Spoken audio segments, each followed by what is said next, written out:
Muhammed Şemhaişe'de Orfiyat'ta gelip görür kervancanın adından ailelem diye. Yiğitten canı sağ olsun. Muhammed Şemhaişe'ni görür fullu. Kervancanın haişler olunca ailelem.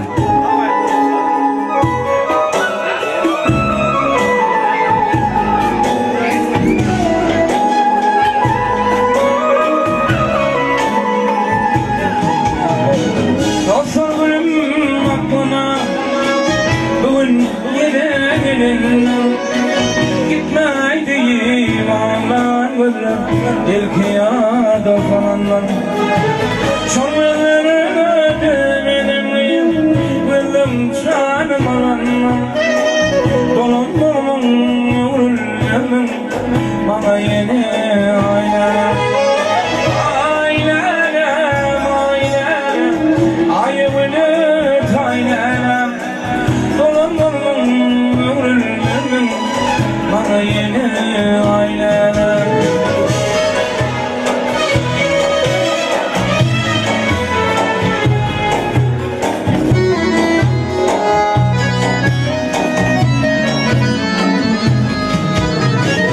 Bugün senin yaşlıyım Onun akılın doğruyum Bugün dünya iyiliksin Aydın yere yolluyum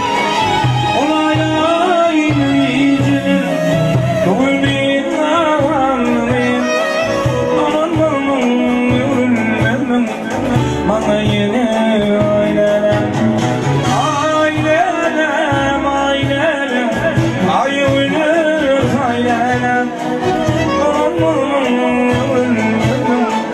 Bana yeni